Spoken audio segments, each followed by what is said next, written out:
कृपा तो बात की बात है, लेकिन पॉजिटिविटी और नेगेटिविटी का बड़ा रोल है। अगर इस लेडी लग तो मतलब अगर मैं कहूँगा जब से मुझे मतलब मेरी वाइफ बनी है तो ये होता ना कि आप चल दो बस वाला फेस। झांसी के लिए तो पिकनिक स्पॉट टाइप का था, सब लोग जलेबी बना रहे हैं पहला 2020। और मैं तो खुद पर्सनली मतलब आई लॉस्ट माई मौसी, I lost my life line चाचू। तो वो लो मेरी लाइफ में जो गेम चेंजर आया वो 2021 रिस्पॉन्सिबिलिटी सीख। कहते हैं कि चंदन विष व्यापत नहीं मैं अच्छा हूँ तो सच में मेरे साथ अच्छा होता है। ये मैं कुछ लोगों को मेरी बात के बारे में भी सवाल खड़े आप कौन होते हो? कुछ लोगों को मेरी बात 6-7 बार वर्ड बोला आपसे शायद कि कुछ हो जाए, पैसे खत्म हो जाए कहीं से तो कुछ तो रास्ता निकलेगा भाई, खिड़की खुल जाए। हाँ सही बात। जब सर हम आपका नाम सुनते हैं राहुल द्विवेदी तो उसके साथ कई सारी चीजें आती हैं। गौरी फाउंडेशन आता है, एनजीओ, इतनी सारी कोचिंग्स, अभ्युदय कोचिंग आती है, नॉलेज पॉइंट आता है, फ्यूचर कॉल आता है। तो इतनी सारी चीजें मैनेज करने के लिए हमारे दिन में तो 24 घंटे होते हैं, आपके दिन की घड़ी में 28 घंटे है क्या? ज्यादा घंटे है क्या? कैसे मैनेज होता है सारा कुछ? इतनी एनर्जी, मतलब समझ रहे हो? एनर्जी के पीछे तो रीजन है विल पावर। मेरी लाइफ में अगर अभी आप पूछोगे डिस्कस करोगे तो आपको यही मिलेगा कि will power is the strongest part. जब भी कभी ऑपरेशन हुए या कभी कोई चीज फेल हुए या कोई दिक्कत आई तो अगर सामना किया तो विल पावर से लाइक कर लेंगे, वो जो एक्सपर्ट होती है। तो आपने पूछा कि चार्ज कैसे मैनेज होती है, एक बार में कुछ नहीं होता। ये समय ने बताया कि अगर आप सोचोगे आज ही नॉलेज पॉइंट पढ़ाओगे और आज ही आप अपना गौरी फाउंडेशन चलाओगे और आज ही आप एक इवेंट करोगे तो आप नहीं कर पाओगे। You are not robot, machine नहीं हो आप। आप क्या कर सकते हो, आप इसको टाइमली मैनेज, इसको बोलते हैं टाइम मैनेजमेंट। वो टाइम से सीखा, समय ने सिखाया। पहले गलती होती थी कि कल ही एक इवेंट रख दिया है, फिर क्लास रख दी है, फिर सीखा समय से कि नहीं भाई अगर सैटरडे संडे की क्लास है तो मंडे को करेंगे इवेंट।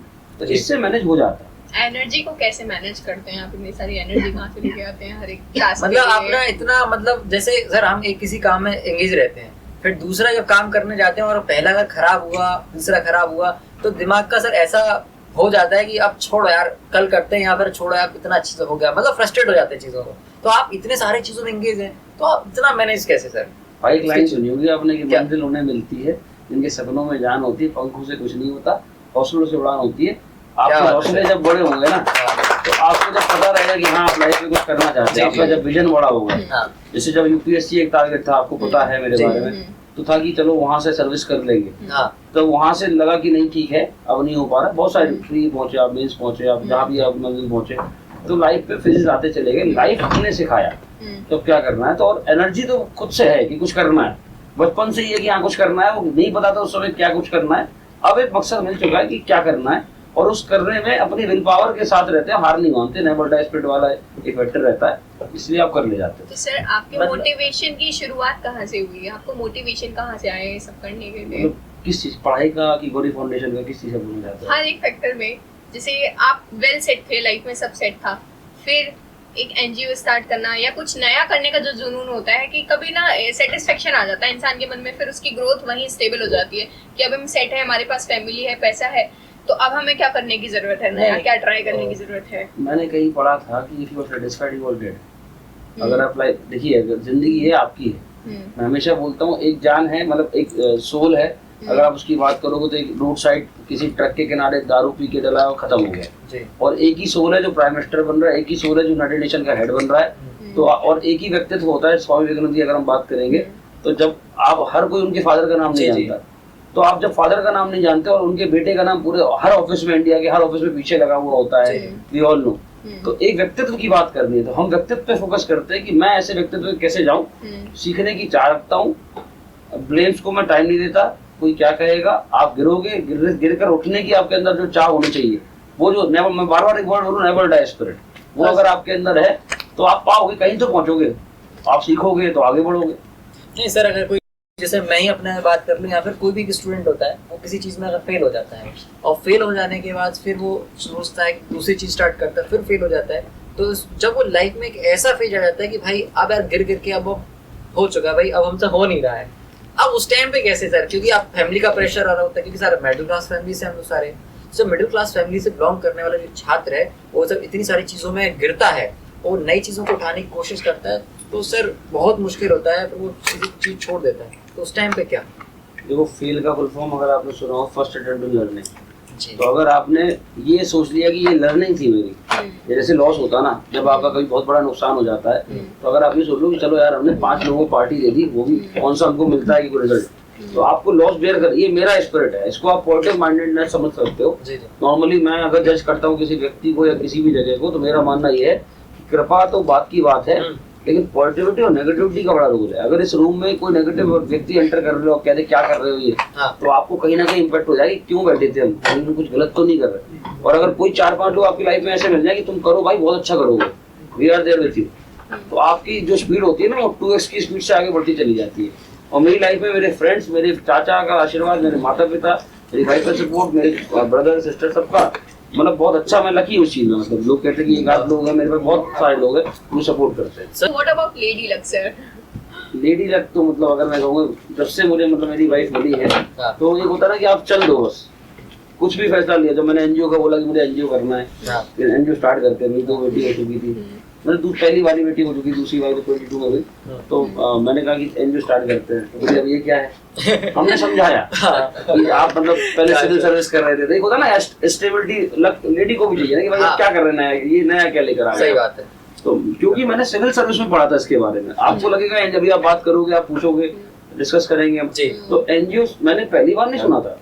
हाँ, सेवा तो बचपन से भाव होता है कि भाई कुछ हेल्प कर दिया आपने, किसी को रोड भी क्रॉस करा दी तो वो भी हेल्प है, आपने किसी को अगर खाना खिला दिया किसी मजदूर को तो भी हेल्प थी, वो तो बचपन से करते हैं, वो कहीं ना कहीं बचपन से थी। वो मेरी मदर एविडेंट है कि बचपन का एक किस्सा था कि कभी सामने एक मतलब मेरे घर के सामने एक कोई आया था, बेचारा लेबर था, तो वो वहाँ पर पहले उसने मांगा कि मुझे अचार चाहिए, तो हमने कहा मम्मी वो अचार मांग रहा है तो हम अचार दे आए। तो उसने कहा रोटी चाहिए, तो हमने मम्मी रोटी दे देते हैं। ये बहुत 10-20 साल पुरानी, 20 साल पुरानी बात है। तब मम्मी ने कहा था कि तुम ये भाव तो तुम्हारा अच्छा है, तो वो शायद कह सकते हो कि बचपन से था कि हम कुछ कर सकते हैं, लेकिन ऐसा नहीं पता था, तब नहीं पता था मुझे कि मैं एनजीओ चलाऊंगा। तब तो ये था कि मैं पढ़ाई करेंगे, अपने क्षेत्र में आगे बढ़ेंगे। फिर धीरे धीरे नेट क्वालिफाई हुआ, और भी जो एग्जाम्स होते मैंने भी दिए, फिर सिविल सर्विस का लगा तो सिविल सर्विस में ट्राई किया, गिव माय बेस्ट शॉट। फिर टाइमली कोविड ने हमको बहुत कुछ सिखाया। Covid was the game changer in my life in terms of everything. तो वो समय बताता था। कोविड के टाइम पे सबका मतलब सब तो ये रो रहे थे कि कोविड आ गया और अब सबका धंधा चौपट हो गया था, सारे लोग घर में फ्रस्ट्रेट हो रहे थे। तो कुछ लोग क्रिएटिव भी कर रहे थे, अपना यूट्यूब चैनल चला रहे थे, ये कर रहे थे। तो उस टाइम पे आपका कैसा दौर रहा और आपने कैसे कोविड को मतलब एक अपने अपॉर्चुनिटी में बदला? भाई हम लोग झांसी में बैठे हुए हैं, अगर आप मेरी बात से सहमत रहोगे, जो लोग यहाँ बैठे हुए वो भी सहमत होंगे, पहला वाला फेज झांसी के लिए तो पिकनिक स्पॉट टाइप का था। सब लोग जलेबी बना रहे हैं, पहला 2020 का जो हम लोग कैरम खेल रहे हैं। जो इफेक्ट हुआ था बाहर का हम सुनते थे न्यूज में, 21 में झांसी इम्पैक्ट हुआ। और मैं तो खुद पर्सनली मतलब आई लॉस्ट माय मौसी, I lost my life line चाचू।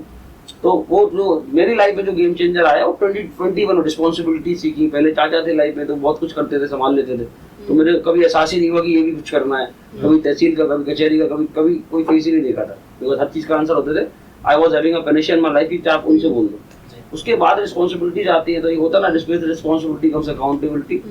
तो वो एक समय, मैंने बार बार बोल रहा हूँ कि समय life itself is the best teacher, it teaches you each and every day. आपको पर डे लाइफ बताएगी कि क्या करना है। अगर आपने उस किताब को पढ़ना सीख लिया तो आप कहीं ना कहीं तो पहुंचोगे। बाकी किताबें जो आपको मिली हुई हैं वो ठीक है, लेकिन जिंदगी को जिसने पढ़ लिया, जिंदगी को जिसने पढ़ कि भाई अब क्या हुआ, अब गिर गए तो उठेंगे कैसे, और आपको मतलब उसका सामना करना सीखना पड़ेगा। अगर आपने हार, मतलब आज मैं ये कह सकता हूँ कि आप मतलब अगर आधा हिस्सा भी सर दर्द होता है कभी कभी, तो आप आधे से काम करो। सेल्फ मोटिवेशन, ये सेल्फ मोटिवेशन, उसी को मैंने विल पावर बोला। अच्छा, वो self motivation he will power, wisdom सबसे ऊपर प्रायोरिटी उसको देनी है। आपके लिए लाइफ में 3 मंत्र क्या हैं जो आपको सक्सेसफुल पर्सन बनाते हैं? या हर एक इंसान को सक्सेसफुल पर्सन बना सकते हैं, ऐसा कुछ? देखिए भाई, आपके लिए क्या हेल्पफुल रहेगा? ब्रदर, अगर आप बात करोगे कि मैं मतलब कौन होता हूँ बताने वाला मैं भी अभी एक लर्नर हूँ। फिर भी अगर आपको जहाँ तक मैं पहुँचा होगा 10% भी मेरा एक मिशन मैंने पूरा किया है। अभी बहुत दूर जाना है, बहुत कुछ सीखना है, बहुत सारे लोगों को सीखना है लाइफ पे हर पड़ाव तक। जब तक आप मतलब nothing is permanent in this life then death, मैं ये बोलता हूँ। Lost one of my friend Ishan Saxena हम लोग के साथ पढ़ता था। जो लोग ये पॉडकास्ट देखेंगे मेरे फ्रेंड समझेंगे कि हमारे साथ का बंदा। मेरे चाचा खत्म हो रहे थे उस समय, मतलब खत्म मुझे तब तो नहीं बताना खत्म हो रहे हैं, लेकिन उस समय बीमार थे बहुत। उस टाइम पर मैं अपने चाचा को देख रहा हूँ, मेरी मौसी की डेथ हो चुकी है, तो मेरे फ्रेंड की आवाज मुझे आज भी गूंजती है। वो कह रहा था भाई मुझे बचा ले, लेकिन मैं मजबूर था क्योंकि मैं चाचा को संभालूं कि मौसी को संभालूं। ऐसी तो परिस्थितियां ये कहीं ना कहीं आज भी मेरे मतलब कानों में, आज 6 साल 4 साल हो चुके हैं, लेकिन आज भी ये चीजें गूंजती हैं, किसी से नहीं कह सकते। जो कठिन समय होता है जो इंसान के लाइफ में आता है, तो वो किस तरह शेप करता है उसको, उसकी इम्पोर्टेंस क्या है? लोग चाहते हैं हमारी जिंदगी जो है वो खुशनुमा रहे, खुशियां रहे, सब चीज रहे, लेकिन कठिन जीवन का भी एक रोल होता है। जब हमारे कहते हैं ना कि diamonds are made under pressure, तो इस टाइप की चीजें, वो प्रेशर, वो चैलेंजेस लाइफ में क्या रोल प्ले करते हैं लोगों के? आपको यही चीजें पकाती है। जब तक कंफर्ट जोन में चल रहे होते हो कि मन की बात मन में रह जाएगी, तो उस ऊपर वाले का आशीर्वाद चाहिए, और उसके साथ साथ आपका नेवर डाई स्पिरिट के साथ आप एक काम की प्रति कि हमें ये करना है। मैं अगर कोई कैंप लगाता हूँ आज या मैं कुछ करता हूँ, तो बहुत सारे लोगों को लगता होगा, बहुत सारे लोग हैं, मैं और मेरी वाइफ मोस्टली काम निपटाते हैं। जो आपने लेडी लक की बात करी थी कि कैसे करना है, मेरी फैमिली जॉइंट फैमिली है, बहुत सारे लोग अभी भी समझते हैं करता क्या है, तो बैच लेने गया उसके बाद आया, लेकिन जब वो एकदम से देखते तो कहते हैं हाँ यार इसने कुछ तो किया था, तभी तो इतने लोग वहाँ पर उपस्थित थे। तो आपका रिजल्ट बोलता है। और रतन टाटा जी की बात मैं बहुत ज्यादा मन में ले गया, बेस्ट रिवेंज और best answer is your hard work, is your success. आप काम कर दो, उसके बाद सब समझ में आ रहा है कि कर क्या देते हैं। तो सर मतलब एक स्लोगन है, the best revenge is magic success, यही इसी से रिलेट कर सकता है क्या? मैंने कहा कि सही उनकी ये थी, लेकिन मैंने ये चाहा है कि आप आंसर बेस्ट दे सकते हो किसी भी चीज का, तो आप अपने काम से। तो सर आपके हिसाब से अगर बात की जाए तो एक सक्सेस की और एक फेलियर की क्या डेफिनेशन है, कि कौन सक्सेसफुल है और कौन फेलियर है, तो क्या डेफिनेशन है? ब्रदर सक्सेस की डेफिनेशन तो जब तक आपको, मतलब मेरा जो, अगर आप मुझसे पूछोगे, अभी तो नहीं आया उस फेज में, अगर आप पूछोगे कि सक्सेस क्या होगा, सक्सेस ये होगा कि भाई आपको पर्याप्त पैसा हो, किसी से मांगना ना पड़ जाए जी। और बैंक वगैरह से आप लोन लेते हो तो सरकार की पॉलिसी है, आपको आगे बढ़ना है तो विदाउट लोन आप बहुत बड़ा नहीं काम कर पाओगे। आपको 70 लाख एकदम से नहीं कोई दे देगा। आपको अगर आपको लगता है कि आप उसका EMI वगैरह पे कर सकते हो, वो आपकी जेब अगर कहती है, या आपके फ्रेंड सर्कल में ऐसे लोग हैं जो आपके विजन को समझते हैं, मेरी लाइफ में है ऐसे, तब मैं ये बात कह पा रहा हूँ कि मैंने कोई भी काम किया तो I discuss with my friends, बहुत सारे फ्रेंड हैं जिनसे मैं डिस्कस किया, वो कहते भाई तू कर, हम तुम्हारे साथ हैं। तो मतलब ऐसे फ्रेंड्स का रोल काफी है, मतलब फ्रेंड्स का रोल काफी लग रहा है कि हाँ पर्याप्त मतलब डिवीजन पे चले। वो ना कि संगति, जैसे संगति का असर बहुत बड़ा पड़ता है, तो संगति कैसी, इस बारे में क्या कहना चाहिए? संगति, लोग कहते हैं कि चंदन विष व्यापत नहीं, लिपटे रहे भुजंग। तो मतलब अगर आप एक बात यहाँ पे ये भी आती है कि चंदन का जैसे वृक्ष है, उस पे सांप कितने भी लिपटे रहे तो उस पे उसका असर नहीं पड़ता। और लेकिन अगर आप यहाँ पे एक बात कह रहे हैं कि संगति का असर होता है, कि जैसे दोस्त हैं वैसे अगर संगति से मैं इसका आंसर देता हूँ जी, कि कैसे नॉर्मली लोग कहते हैं कि मतलब मुझे नहीं पता वो किसी और के साथ कैसा था, कोई व्यक्ति, मैं अच्छा हूँ तो सच में मेरे साथ अच्छा होता है, ये मैं प्रूफ हूँ, एविडेंट हूँ। मेरे ऐसे बहुत सारे दोस्त हैं, शायद उनका कोई और दोस्त ना हो, लेकिन वो मेरे लिए हमेशा खड़ा रहा, तो मैं उसको प्रायोरिटी दूंगा ना भाई। If someone is giving priority to you, वो आपके लिए अच्छा है। जैसे मैं शायद किसी व्यक्ति के लिए पसंद नहीं हूँ, आप सबको पसंद नहीं आ सकते, आप भगवान नहीं हो, तो मैं भी शायद किसी को पसंद भगवान भी सबको कहा, मतलब मेरे को शायद आस्तिक नास्तिक वाली बात कुछ लोगों को मेरी बातें के बारे में भी सवाल खड़े कर आप कौन होते हो, कुछ लोगों को मेरी बातें पसंद नहीं आएंगी, कुछ लोग मेरी बात पे मानते हैं। स्टूडेंट मेरे को पूछता है कि यार सर ये अच्छा लगा, आज ये फिर आ गया कि जहाँ बच्चे कहते हैं सर आपसे फोटो खिंचाते, मैं कौन हूँ भाई, मैं कोई सेलिब्रिटी हूँ, ठीक है उसे लगा, जहाँ मन प्रसन्न हो गया। बोलते ना कि आप पत्थर को भगवान भी बना लेते हो, कंकर ना पूछो तो कंकर और पूछो तो शंकर, तो ये हमने बहुत से लोगों से सुना है, गंगा माँ वरना पानी का तो वही। तो आपको ये समझना पड़ेगा कि इन सब का जस्ट ये निकलेगा पॉजिटिविटी। जी। अगर पॉजिटिव लोग हैं आप और आपके मन पॉजिटिव है, तो आप नेगेटिव उठाओगे नहीं किसी का, तो मत उठाओ ना, कमी समय है भाई, मत उठाओ, मत सुनो उसको, पॉजिटिव साइड उठा लो। जैसे मान लो मेरी लाइफ में बहुत से लोग हैं, उनकी पर्सनल क्वेश्चन है, कुछ ना कुछ प्रेशर है उनपे, लेकिन उनके हार्ड वर्क को चुराया मैंने, उनके काम करने को तरीके को चुराया मैंने, वो किस तरह से उठ के दिन भर मेहनत करते हैं। बहुत सारे लोग मेरी लाइफ में मैं एग्जांपल देखता हूँ, तो उनको उठाओ ना, उनकी पॉजिटिव साइड उठा लो। तो अगर ऐसी बात करी जाए तो आज के समय में वर्क और पर्सनल लाइफ और इन सारी चीजों को, मतलब जो प्रोफेशनल और पर्सनल लाइफ, इन दोनों को मतलब मैनेज कैसे करें? क्योंकि बता दें जैसे कि आजकल लोग जो है युवा हैं, पैशन भी करना चाहते हैं, अपना करियर भी नहीं छोड़ सकते, फैमिली को भी टाइम देना, तो कैसे बैलेंस करते हैं आप, कैसे बैलेंस करते हैं उस चीज को? देखिए ये मैंने फैसला बहुत पहले ले लिया था, तो स्ट्रगल भी करना पड़ता है, तो स्ट्रगल में डरे नहीं। जैसे एक टाइम था जब मेरा नेट क्वालिफाई हो गया था, मैं डिग्री कॉलेज में पढ़ाता था ग्वालियर में, तो उसको आप स्ट्रगल बोल सकते हो। जब विराट कोहली का मैंने एक पॉडकास्ट सुना था कि आपको स्ट्रगल लगता है, मैं तो अपने मैच को और सीख रहा हूँ, तो स्ट्रगल नहीं है मेरे लिए, मैं बढ़िया खा रहा हूँ, बढ़िया पहन रहा हूँ, बढ़िया रह रहा हूँ, तो स्ट्रगल आपको लगता होगा। तो ऐसी स्ट्रगल देखने वाले को लगता होगा, मेरा स्ट्रगल नहीं था, लर्निंग थी भाई। कॉलेज पढ़ाया, कॉलेज पढ़ाना सीखा, डिग्री कॉलेज का प्रोफेसर कहलाए, तब 22-23 एज थी, थोड़ी मेच्योरिटी कम थी, तो उसके बाद समय से सीखना लगा, फिर लगा कि अब ये कर सकते हैं। सिविल सर्विस में एंटर किया तो वहाँ पढ़ाई से सीखा, फिर वहाँ पर फेल हुए तो लोगों पे हल्ला मच जाता है, सिविल सर्विस IAS बनने वाले लोग आपके नंबर सेट कर लगते हैं, तो ये प्रेशर समाज देता है और आपने वो क्रिएट कर रखा होता है। तो आज हम वो गलतियां बच्चों से मना करते, जो हमारे एस्पिरेंट हमसे जुड़ते हैं कि आप अपनी आराम से तैयारी करो और जब आपका रिजल्ट निकल जाए वो अपना आंसर पता लग जाएगा लोगों को। और अगर नहीं कर पाए तो कोई दिक्कत नहीं, मैं हमेशा बोलता हूँ अगर नहीं कर पाए तो जो सीखा है वो लोगों को सिखाओ, क्या दिक्कत है? होप नहीं होनी होप चाहिए। नहीं होनी चाहिए। और फैमिली का अगर देखा जाए, क्योंकि अगर जब आप फेलियर आपके उस फेज में होते हैं कि जब आप फेलियर देखा, क्योंकि आप कह रहे हैं कि आपके लिए वो लर्निंग फेज था, लेकिन जो समाज अगर कह रहा है कि भाई ये तो पढ़ने गए थे, UPSC करने गए थे और ऐसा करने गए थे, और जो मार्क्स नहीं आते या फिर जो सिलेक्शन नहीं मिलता है, और एक एज का दायरा भी हो रहा होता है, आपसे छोटे लोगों की शादियां होने लगती हैं, बच्चे होने लगते हैं, और आप देख रहे होते हैं कि सिर्फ आप पढ़ाई के साथ साथ से पढ़ाई कर रहे होते हैं। अभी आप और लाइफ फिगर आउट कर रहे हैं। मेरे साथ ये प्रायोरिटी कभी नहीं रही, ना मेरी दिक्कत आई। मेरे फादर ने हमेशा, जब मैं मतलब वहाँ पहुंचा, डिग्री कॉलेज पहुंचा, तो वहाँ पर पहली बार मुझे लगा कि भाई मेरे पास, मैं कोई IIM से नहीं पढ़ा हुआ था जी। आज मैं IIM से मेरे को कॉल आया समय के साथ कि भाई वहाँ पर स्पीकिंग देना और सेशन देने आओ, तो ठीक है उस समय। लेकिन उस समय पापा से बोला कि पापा हम यहाँ पढ़ाना चाहते हैं, तो ये छोड़ दें क्या? तो उन्होंने कहा ठीक है तुम्हें लगता है, तो वो सपोर्ट चालू हुआ ना। फिर हम जब पढ़ा रहे थे तो हमने कहा पापा ये छोड़ देते हैं, अब इसके बाद हम सिविल से तैयारी कर रहे हैं, कर ले क्या? तो बोले छोड़ दो। तो आप समझो ना कितना बड़ा रोल है कि उन्होंने कहा तुम्हें सही लग रहा है कर लो। तो पापा का हमेशा जो रोल है ना कि आप कर लो, बस आपको विश्वास होना चाहिए आप सही कर रहे हैं। हमने कहा NGO खोल रहे हैं तो कर लो, कुछ ना कुछ अच्छा करोगे। बिकॉज उन्हें ये विश्वास दिलाया हमने कि हम गलत काम में दिमाग नहीं लगाएंगे, और पहले रिसर्च करके उस बात को बोला, ये विश्वास उन्हें जग गया। लोग कहते हैं ना कि माता पिता को विश्वास नहीं है, आप कहीं भी खड़े हो, जी, अगर उनका विश्वास आपने जीत लिया तो आपको कोई ताकत, कोई बुराई कर ले, उन्हें कोई नहीं कर पाएगा। तो कहने का मतलब है कि आजकल के युवा ये शिकायत करते हैं कि हमारी फैमिली हमें सपोर्ट नहीं करती, लेकिन पहले खुद को इस काबिल तो बनाए कि वो हमें बिलीव करें, जी, है ना, इतना पॉजिटिव माइंडसेट करें, अपने में खुद में विश्वास रखें। तो कहीं ना कहीं वही मैसेज आता है कि फैमिली या किसी को ब्लेम ना करें, खुद में विश्वास रखें और अपने काम में आगे बढ़े। कल्पना cry will always cry। Yes, रोने जो होते हैं तो रोएंगे। हाँ। मैं हमेशा, मैं आज मोटिवेशन आप इसको बोलते हैं, मैं लेक्चर लेता हूँ बच्चों से, मुझे शौक है मेरा, और जब आपका कोई शौक होती है तो आप उसको बहुत दिल से करते हो। अगर प्रेशर बन जाएगा तो आप नहीं कर पाओगे। ये एक लर्निंग है लाइफ में। और अगर आपका जो मैं आंसर दूं कि भाई कैसे मतलब करते हैं, ब्लेम करते चले जाते हैं, तो उनके लिए एक आंसर है कि अगर तुम्हारे एक हाथ एक पैर होते फिर तुम किसे ब्लेम करते? तो माता पिता का बहुत धन्यवाद है कि 2 हाथ 2 पैर सही दिए, अब तुम्हारा ड्यू टाइम आ चुका है, तो कुछ तुम करो ना, क्या दिक्कत है?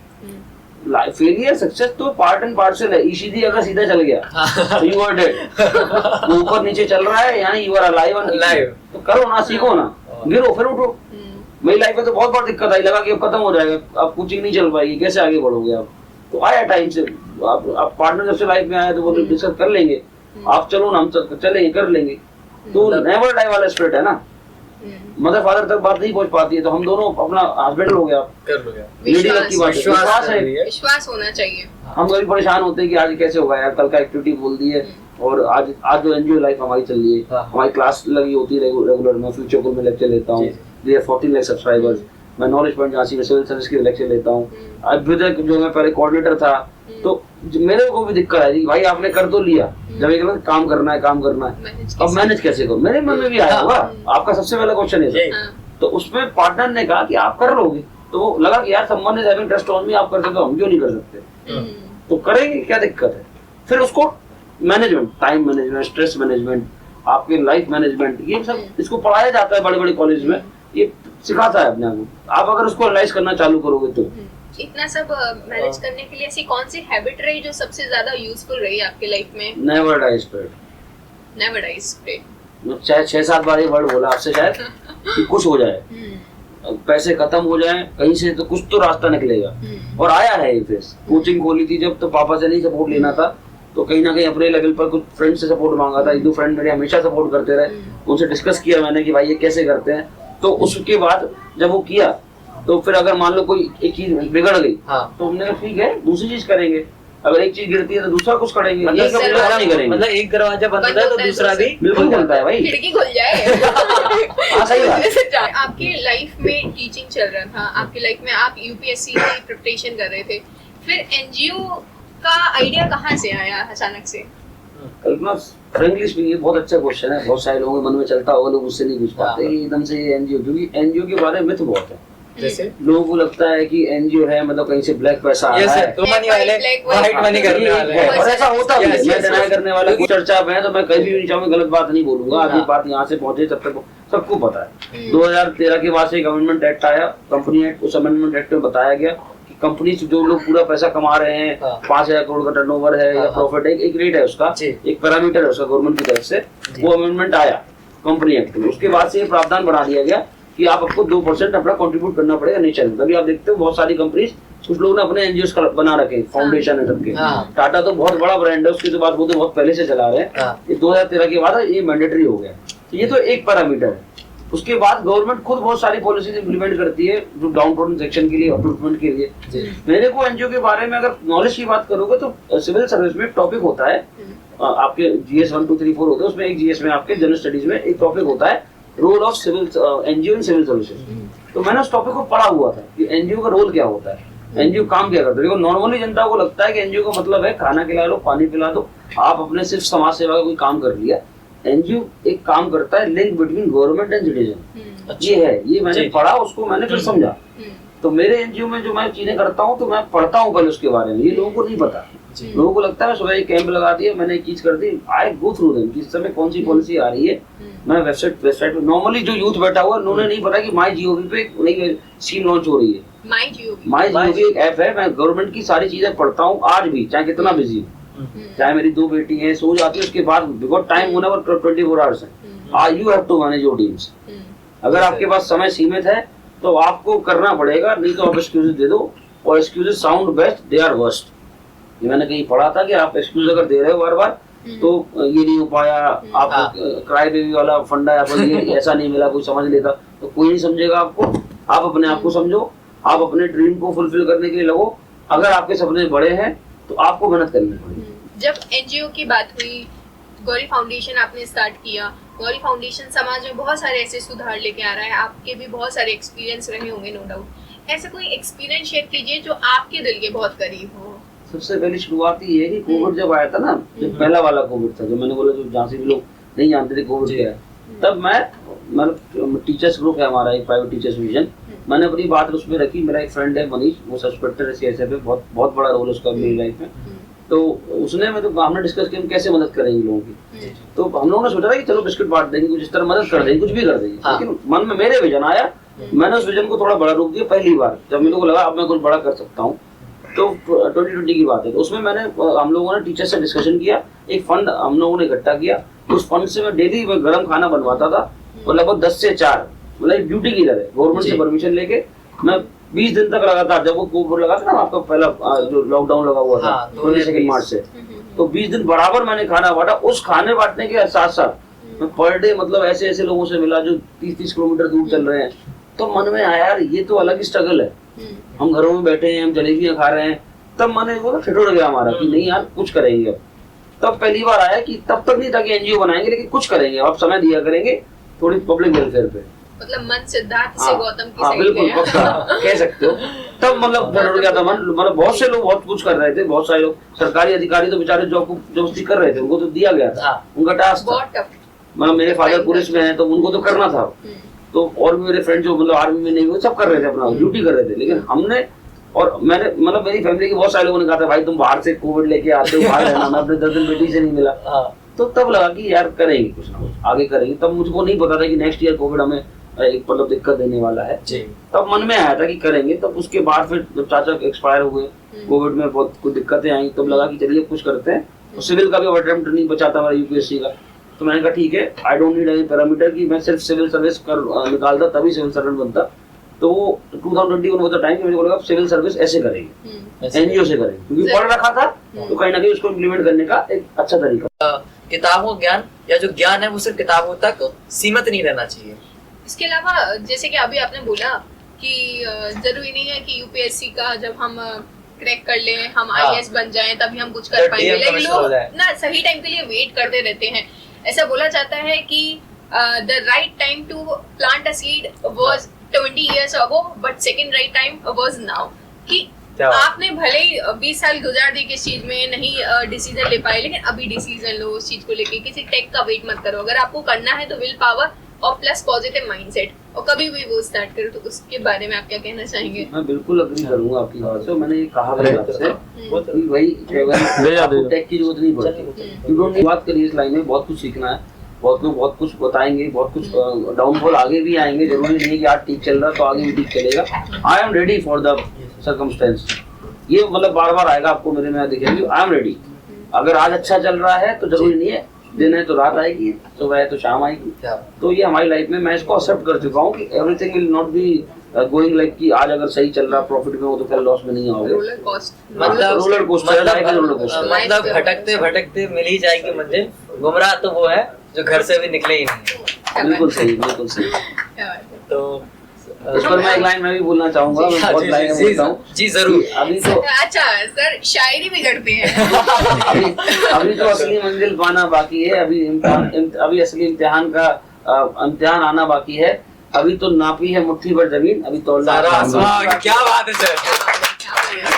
तो आप माइकल फेल्प्स फॉर एग्जांपल लोगे, मैं तो मतलब बहुत इम्प्रेस्ड हूँ उनसे कि भाई उनकी बुक भी पढ़ी हुई है कि कहीं ना कहीं अगर एक व्यक्ति जो अकेले कहता है कि आई विल विन 7 मेडल्स और पूरा देश 2 मेडल जीत पा रहा है गोल्ड, तो अकेला बंदा 7 मेडल जीत रहा है, कुछ तो होगा ना। मैंने बोला ना एक सोल। आप सीखने की आप क्षमता रखो। आज मैं एनजीओ से मैं पढ़ रहा हूँ, आज मैं यूनेस्को से बात करने की दम रखता हूँ। मेरा ये मानना है अप्रोच कर लो, मना करेंगे ना, यही तो कहेंगे कि नहीं आपके साथ काम नहीं करना चाहते। आप अप्रोच तो बड़ा करो। आप अगर एक छोटे से उसी में डूबे रहोगे कि तुम मुझसे आगे कैसे बढ़ गए, तुम्हारी हिम्मत कैसे हुई, मैं तुम्हें तुमसे एक्सपीरियंस दूं, नेगेटिविटी से बचो। बस तो फैलाओ पहले, चादर खुद ब खुद बढ़ने की चाह मन में आ जाएगी। यस, आप अप्रोच अच्छा रखो। बार बार आप एक चीज मेरे से देख रहे हो, पॉजिटिव माइंडेडनेस। अगर आप अपने सक्सेसफुल इंसान को जीरो से हीरो बनाने के लिए अपने अंदर क्या चेंजेस ऐसे लेके आने चाहिए, क्या ऐसी क्वालिटीज लेके आनी चाहिए? फिंगर टिप्स पे आप बस उनको बता दीजिए कि अगर मुझे देखना है, मुझे एक सक्सेसफुल इंसान बनना है, तो मुझे अपने जीवन शैली में क्या क्या चेंजेस लाने चाहिए, मुझे अपने माइंडसेट के लिए, मुझे अपने दिल में, अपने आदतों में क्या क्या चीजें चेंजेस लाने चाहिए। दूसरा मैं इसमें इंक्लूड करना चाहूंगा कि हर इंसान अपनी नजर में हीरो रहता है जीवन में। वो अगर हम दूसरों की रेफरेंस से देखा जाए कि जो समाज के रेफरेंस से वो किस तरीके से हीरो बन सकता है, क्योंकि हर इंसान अब कोई मूवी देखता है, किसी चीज को, किसी नायक को देखता है या किसी नायिका को देखता है तो खुद को एक हीरो पाता है। या अगर मैं डॉक्टर होता, अगर उस मूवी में डॉक्टर था तो मैं डॉक्टर हो सकता था बहुत अच्छा, मैं इंजीनियर हो सकता था, मैं पुलिस वाला बहुत अच्छा हो सकता था। तो अगर हम समाज के दृष्टिकोण से देखें तो किस तरीके से करना का क्वेश्चन था कि किस तरीके से हीरो बन सकते हैं या किस तरीके से नायक का औचित्य ला सकते हैं। थोड़ा सा डिफरेंट उनका क्वेश्चन ये था कि मतलब क्या क्या गुण होना चाहिए और आपका एक जो जीरो से हीरो वाला। थोड़ा सा पहले तो मैं कहूँगा मैं हीरो नहीं हूँ भाई, मैं एक लर्नर। मैं बार बार कहूँगा बिकॉज़ आई नो बड़ी, फिर भी मैं आपको अगर लगता है कि कुछ कर रहा हूँ, बहुत सारे लोगों के लिए इंस्पिरेशन है। मतलब I am thankful to you कि अगर आपको लग रहा है, if you are getting inspired. आपका नाम भी हीरोइस्टिक है, राहुल। नाम तो सुना होगा, नाम तो सुना होगा। लेकिन होता क्या है कि मेरा ये मानना है यूथ के लिए, मतलब और पहली बात तो यूथ की डेफिनेशन ये कहती है 15 से 29 साल जी। तो ये भ्रम हटा बढ़ रही है सर, वो बढ़ेगी, लेकिन अभी 15 से 29 साल यूथ है, तो हम लोग यूथ में नहीं आते, लेकिन ठीक है यूथ जो असली है वो 15 से 29 साल का है, तो उसको हमको मैसेज देना है। हमारे साथ के लोगों के लिए ये मैसेज नहीं है बिकॉज वो मेरे साथ ज्यादा ज्ञानी हो सकते हैं। उनके लिए ये ज्ञान है कि भाई जैसे आपका जो आंसर है कि कहीं ना कहीं जो टिप्स पर आप डेडिकेटेड रहिए, नेवर डाई स्पिरिट से काम करिए, फेलियर आ रहा है उससे सीखिए, आप हताश मत होइए, आप एक कस के एनर्जेटिक रहिए कि नहीं कोई बात नहीं, मैं करूंगा इसको, कोई मेरे को परोसने वाला नहीं है, और success is not going to come with in a day और Rome was not built in a day. मैं बहुत सारी क्लास में लाइन बोलता हूँ। तो आप मतलब टाइमली और अपना मैनेजमेंट करना सीखिए। आपको आपने पूछा 24 घंटे, तो टाइम से आएगा आप, लेकिन काम तो करिए उस पर। आप खुद ही काम नहीं कर रहे हो, आप उसे सोच रहे हो, सर सोचने से कुछ नहीं होगा। मतलब उसको ग्राउंड पे भी लेके आइए, रियलिटी होना पड़ेगा, रियलिस्टिक होना सबसे कठिन होती है फिर तो। और एक बात हमेशा याद रखना कि इस पॉडकास्ट के माध्यम से अगर तुमने कोई चीज शिद्दत से कर ली है, जो कहावत है ना, तो अगर बिगड़ना होगा तो तुम कुछ कर लो, तुम सक्सेसफुल नहीं हो पाओगे। और अगर उसे होना होगा कि होना है, ये चीज ये होने को है, अगर ऊपर से लिख चुका है, I believe in this thing, ऐसा नहीं है पहले नहीं, मैं हमेशा से मानता हूँ कि अगर वो चीज पॉसिबल है कि आपकी लाइफ में वो होनी है, तो आप बस उसको करते चले जाओ डेडिकेशन से, वो हो जाएगा। लाइफ की आपके लिए लाइफ की 3 प्रायोरिटीज क्या हैं?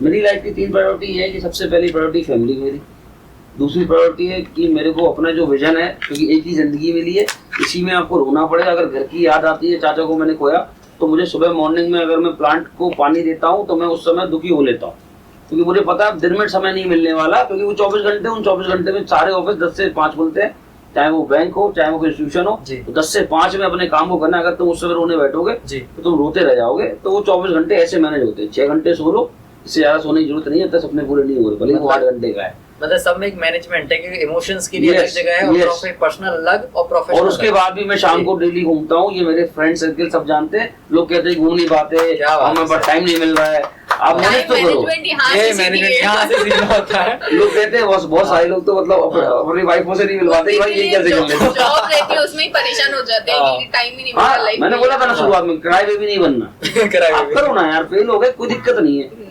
यूपीएससी में भी 10 लाख लोग देते हैं, 800 लोग सिलेक्ट होते हैं, तो क्या बाकी लोग क्या मतलब कुछ ना करें? आपके लिए इंस्पिरेशन कहाँ से आती है? आपकी इंस्पिरेशन आइडल कौन है? आइडल कौन है? फर्स्ट आइडल माय फादर, उसके बाद मेरे चाचा। मैंने बहुत कुछ उनसे सीखा, काम को करने का तरीका। एक समय जब तक मतलब वो फ्री थे दिमाग से कि कैसे करना, फिर उनकी लाइफ में बहुत सारे हसल्स आए। फिर 41 की एज में he was not with us, तो उसके पहले मैंने उनसे सीखा कि काम कर ले जाएंगे, आप सोच लो बस।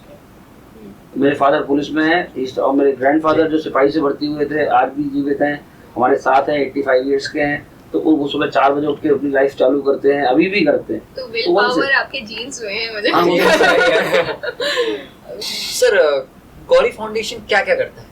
गौरी फाउंडेशन 4 चीजों पे फोकस है, क्योंकि मैं एजुकेटर हूँ तो एजुकेशन तो है। जो डाउन टॉडन सेक्शन है, जो गरीब बच्चे, जो अंडर प्रिविलेज्ड है, उनको पढ़ाई नहीं मिल पाती है, तो हमारे जैसे यूनिवर्सिटी से हमारे बुंदेलखंड यूनिवर्सिटी से एमओयू साइंड है, तो हम संडे स्कूल चलाते हैं, प्रतिदिन संडे स्कूल के नाम से। इवनिंग क्लासेस चलाते हैं, स्टेशनरी डिस्ट्रीब्यूशन करते हैं, जिनके मैंने बोला ना लिंक की तरह काम करते हैं। जो सरकारी स्कूल में कोई फैसिलिटी नहीं है, तो हम अपने रिसोर्स जनरेट करके हम वहाँ पहुँचते हैं। एक एजुकेशन हो गया, हेल्थ कैंप्स लगाते हैं, IMA की मदद लेते हैं, डॉक्टर्स की मदद लेते हैं, बिकॉज मैं तो ट्रीटमेंट नहीं करूंगा ना, तो ट्रीटमेंट करते हैं डॉक्टर्स, तो टाइप है, एज अ लिंक हम काम कर। आप बार-बार नोटिस करिएगा लिंक की तरह काम, जैसे गवर्नमेंट और जो सिटीजन्स के साथ आपका एक लिंक है, बस। और ये NGO है। हाँ, कि मतलब गवर्नमेंट और तीसरा सेक्टर मेरा है एनवायरनमेंट। अगर एनवायरनमेंट की जो अहमियत है, हम कोविड में जान चुके हैं, सांस नहीं मिल पा रही थी हमको, ठीक है ना, 10-10 हजार रुपए में सांसें खरीद रहे थे हम लोग। सही बात है। तो आप अगर प्लांटेशन ड्राइव अगर हम करते हैं, तो हम कोशिश करते हैं कि उस प्लांट के बारे में पता लगा सके कि वो प्लांट को पानी पहुंच रहा है कि हम फर्जी प्लांटेशन ड्राइव नहीं करना चाहते। हाँ, जो लगा दिए और लगा के छोड़ दिए, सिर्फ फोटोज खिंचाना है हमको। अगर हमसे भी ये गलती हुई है तो हम इस गलती को सुधारेंगे। ये मैं नहीं कहता हूं परफेक्ट ऑलवेज। और चौथी वाली हमारी है कि भाई, एक हो गया एजुकेशन, एक हो गया हेल्थ, एक हो गया वुमेन एम्पावरमेंट, और एक हो गया हमारा जो हमारा एनवायरमेंट होता है। तो वुमेन एम्पावरमेंट में महिलाओं को सशक्तिकरण करना, उनको बताना, जो पॉलिसीज हमको पता है उन्हें बताते हैं, काउंसलिंग करते हैं, हम चल कर रहे हैं बराबर। तो health, education, women empowerment and environment, ये 4 चीजों पे, ये 4 स्तंभ है गौरी फाउंडेशन के। बिल्कुल 4 स्तंभ है हमारे। और भी चीजें होती हैं, जब आप एक NGO चलाते हो तो बहुत सारे काम कभी कभी रैंडम पता लगते हैं। किसी बच्ची की, मैं बताऊंगा, नाम नहीं लूंगा, किसी बच्ची के घर में कोई दिक्कत हो गई थी, तो उनका पता लगा कि वो फीस सबमिट नहीं कर पाए, मदर फादर एक्सपायर कर गए। इस तरह से बहुत सारे, हम वी आर रेडी। अब इरादे मजबूत हैं, अब रास्ता सीख लिया है, अब हम काम करने को तैयार हैं और आगे भी सीखेंगे। तो कहीं ना कहीं NGO से अब हम इतने एम्पावर्ड हो चुके हैं कि, और आगे भी हम सीखेंगे कि कहीं ना कहीं हम लोगों की हेल्प कर सकते हैं। पहले हमने अपने आप को स्ट्रॉन्ग किया कि हम कैसे करें। आई वॉज नॉट अवेयर कि NGO चलता कैसे, पहले खुद मजबूत हो। पढ़ा था सिर्फ हम। ये एक मैसेज है यूथ के लिए, पहले मजबूत करो अपने आप को, और उस मजबूत करने में मत सोचो कि होगा क्या। आपकी 3 फेवरेट बुक्स? हाँ, 3 तो बहुत सारी फेवरेट है, लेकिन बेस्ट बुक मैं बताऊंगा, विवेकानंद जी की जो बुक है उनके बारे में। मैं उसको बार बार पढ़ता हूँ, उनकी सेंस को बहुत बार मैं अपने लेक्चर में बोलता हूँ, और पूरा देश उनको मानता है। बिकॉज मैंने बोला ना, व्यक्तित्व है वो एक ऐसा व्यक्तित्व जो हर ऑफिस में आपको दिखेंगे, हर सरकारी ऑफिस में दिखेंगे, तो हम क्यों ना उनको फॉलो करें। तो ये यूथ के लिए यूथ दिवस बनता है उनके जन्म दिवस पर, तो उनको जितना पढ़ सकते हो एक ऐसे व्यक्तित्व को फॉलो करो। I always say it's better to read one book rather than 500 books single time. आप 500 किताब एक बार पढ़ रहे हो, एक किताब 500 बार पढ़ो, ज्यादा अच्छा है जी। तो सर कोई 3 ऐसी मूवीज या कोई 3 ऐसी मूवीज बताएं जो हर एक स्टूडेंट को इसको देखना चाहिए। मैं स्टूडेंट का नहीं कह सकता, मेरी अगर यूथ को लिए या जो कुछ सीखने को मिले। अगर मेरी बात करोगे तो जैसे भगत सिंह जी की मूवी देखो आप, उनके जो अच्छी बनी हुई है।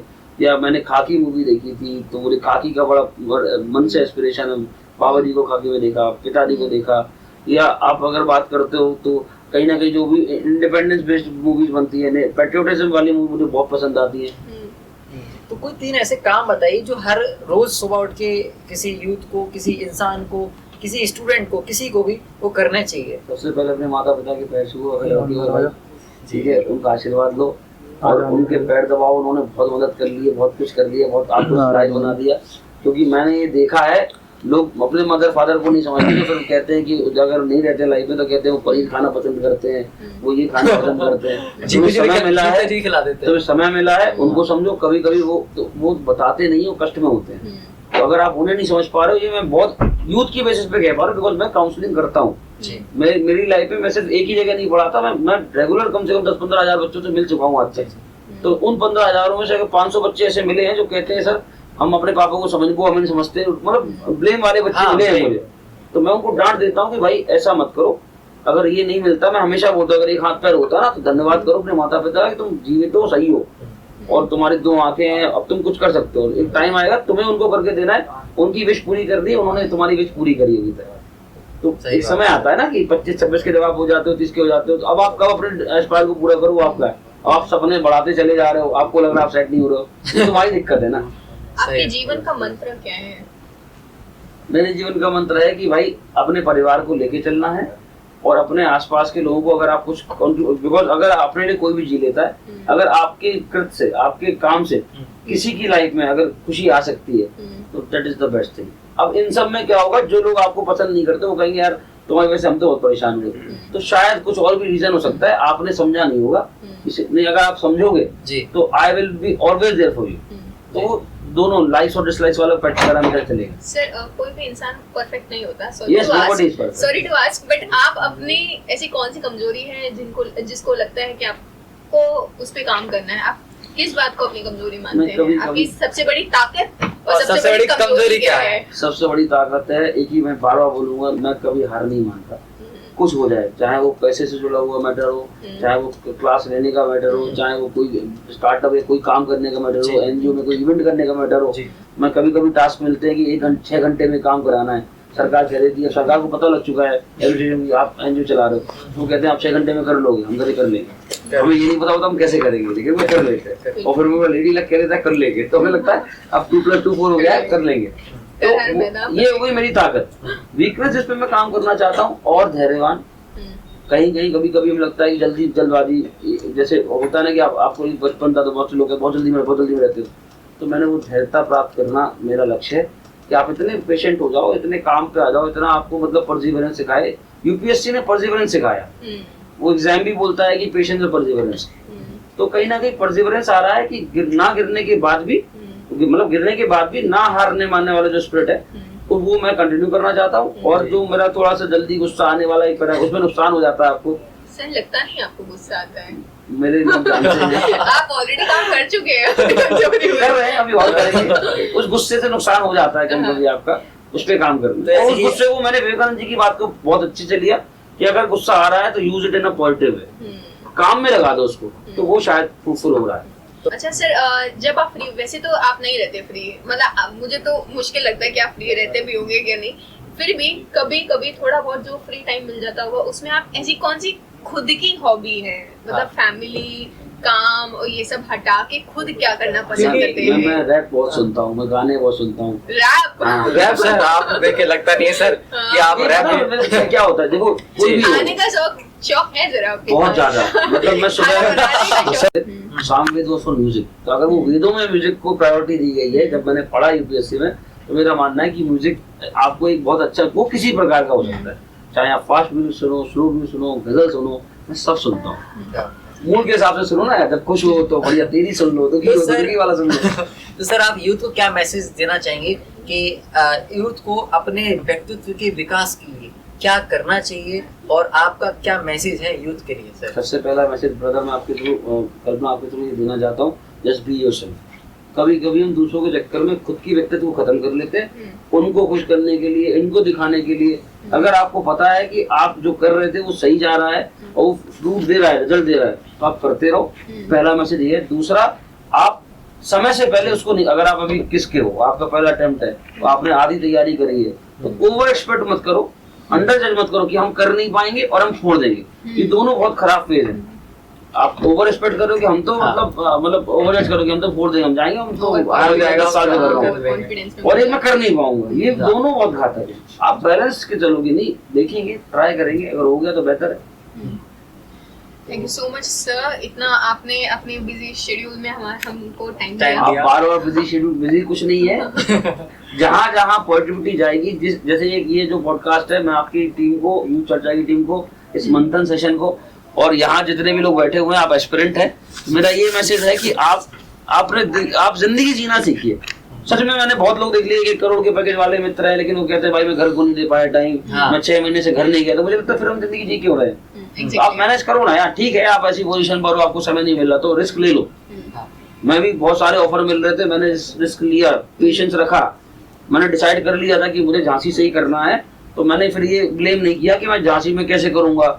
I waited for the time, मैं कंटिन्यूअसली चलता चलाया, परसिवरेंस रखा। एक सपना था कि यूपीएससी होगा, कोई बात नहीं। उसके बाद अब तो क्या है, अपन बेधड़क चल रहे हैं। अब तो ये भी नहीं पता है कि कहाँ पहुंचेंगे, लेकिन मजा आ रहा है और कोई दिक्कत नहीं हो रही। मजा आ रहा है, मजा आना चाहिए। चलिए आज के शो को हम यहीं पर समापन की ओर ले चलते हैं। और थैंक यू सर। हमारा जो शो मंथन, जैसे समुद्र मंथन में कई सारी चीजें निकली जो बहुत बहुमूल्य चीजें थी, आज इसकी चर्चा के माध्यम से, इस मंथन के माध्यम से सर ने बहुत अच्छा ज्ञान दिया, बहुत सारी चीजें बताई, जिसमें हर एक यूथ को, हर एक स्टूडेंट को अपनी लाइफ में उस चीजों पर मंथन करना चाहिए। तो हम मिलते हैं नेक्स्ट चर्चा और हमारे इस मंथन का जो अमृत था, वो था नेवर डाई स्पिरिट। चलिए हम नेक्स्ट चर्चा में इसी तरह से जुड़े रहेंगे साथ में। धन्यवाद।